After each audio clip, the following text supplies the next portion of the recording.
اکابر علماء دیوبند اس کا مظہر ہے، ما انا علیہ و اصحابی کا مظہر ہے۔ تو چونکہ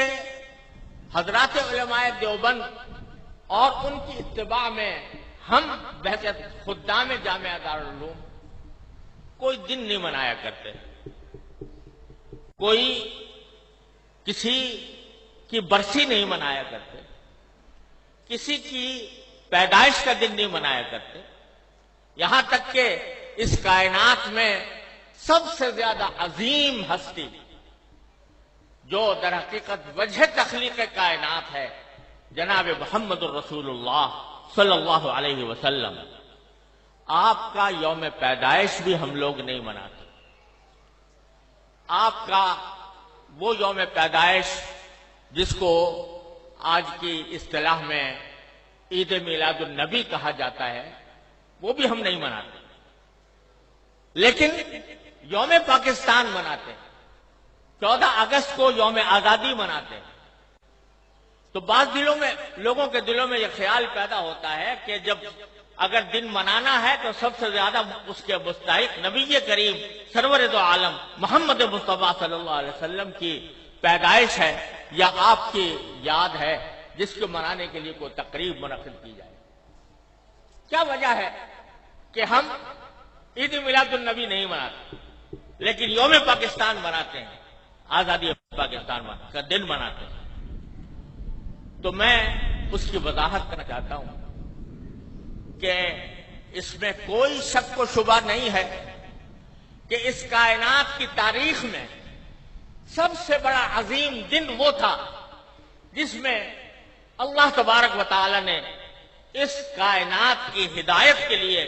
جناب محمد الرسول اللہ صلی اللہ علیہ وسلم کو مبعوث فرمایا۔ اس سے زیادہ عظیم دن انسانی تاریخ میں کوئی اور نہیں جس میں آپ تشریف لائے، لیکن آپ ہی کی تعلیمات اور آپ ہی کی سنت اور آپ کے جانثار صحابہ کرام کی سنت یہ ہے کہ انہوں نے کبھی نبی کریم سرور عالم صلی اللہ علیہ وسلم کا دن نہیں منایا، اور اس لیے نہیں منایا کہ اللہ تبارک و تعالی نے رسول کریم صلی اللہ علیہ وسلم کو اس لیے مبعوث فرمایا تھا تاکہ آپ کی ہدایت کی روشنی سے یہ کائنات منور ہو اور لوگ پیروی کریں۔ آپ کی ذات والا صفات وہ ہر قسم کی رسمی کارروائیوں سے کہیں بالا تر ہے، اور حضرات صحابہ کرام جو آپ کی زندگی کے ایک سانس کے بدلے اپنی ساری زندگیاں نچھاور کر سکتے تھے، انہوں نے کبھی یہ دن نہیں منایا۔ جب انہوں نے جو کوئی چیز نہ منائی ہو اور انہوں نے اس سے اعتراض کیا ہو اور اس کے بجائے ساری زندگی اتباع سنت کی کوشش کی ہو، اس کو اگر ہم منانا شروع کریں تو دین کے اندر ایک اضافہ ہوگا، دین کے احکام میں ایک اضافہ ہوگا، اور دین کے کام میں کوئی اضافہ وہ بدعت کہلاتا ہے۔ من احدث فی امرنا ھذا وہو رد، تو وہ بدعت بن جاتا ہے کیونکہ وہ ایک مذہبی معاملہ ہے۔ عید میلاد النبی مذہبی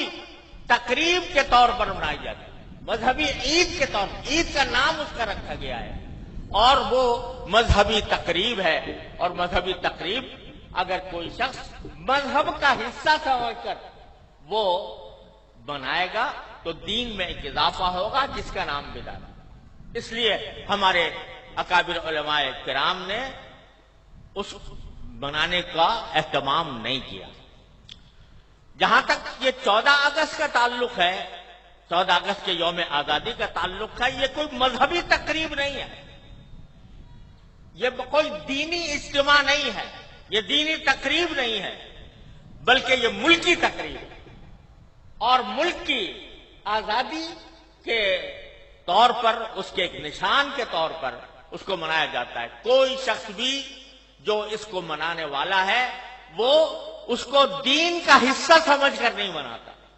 اس کو مذہب کا جز سمجھ کر نہیں بناتا، بلکہ ایک ملکی تقریب ہے، ایک ملک ہے۔ اللہ تبارک و تعالیٰ نے ایک ملک ہمیں عطا فرمایا، اور ایسا ملک عطا فرمایا جس کی تفصیل مولانا عزیز الرحمان صاحب نے بیان کی ہے، تو وہ ہم ایک ملک کی تقریب کے طور پر بناتے ہیں۔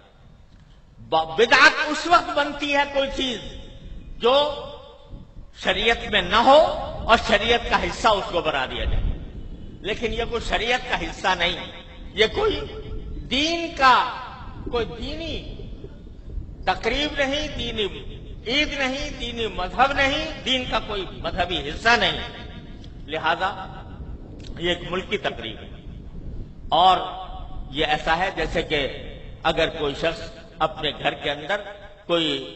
کسی اپنے گھر کی تعمیر ہوئی اور اس تعمیر کے اوپر کوئی اجتماع کرے، کوئی دعوت کرے، تو یہ کوئی مذہب کی تقریب نہیں ہے، کوئی دین کی تقریب نہیں ہے۔ اسی طریقے سے ہم یوم آزادی پاکستان کا اس لیے مناتے ہیں کہ اللہ تبارک و تعالیٰ نے اپنے فضل و کرم سے یہ نعمت ہمیں عطا فرمائی تھی، اور ملکی تقریب کے طور پر اس کو منایا جاتا ہے۔ دوسری بات یہ ہے کہ چونکہ یہ ملکی تقریب ہے، لہذا اس کا کسی حکومت سے، کسی سیاست سے اس کا کوئی تعلق نہیں۔ حکومت کوئی بھی آئی، ہمارے 71 سالہ تاریخ کے اندر بڑے بڑے ظالم و جابر حکمران بھی آئے، بددین حکمران بھی آئے، اور ایسے حکمران بھی آئے جن سے ہمیں اختلاف رہا، لیکن سیاسی حالات کی وجہ سے یا کسی ناپسند حکمران کی وجہ سے یوم آزادی کو یہ کہنا درست نہیں ہے کہ چونکہ حکمران ہماری مرضی کا نہیں ہے۔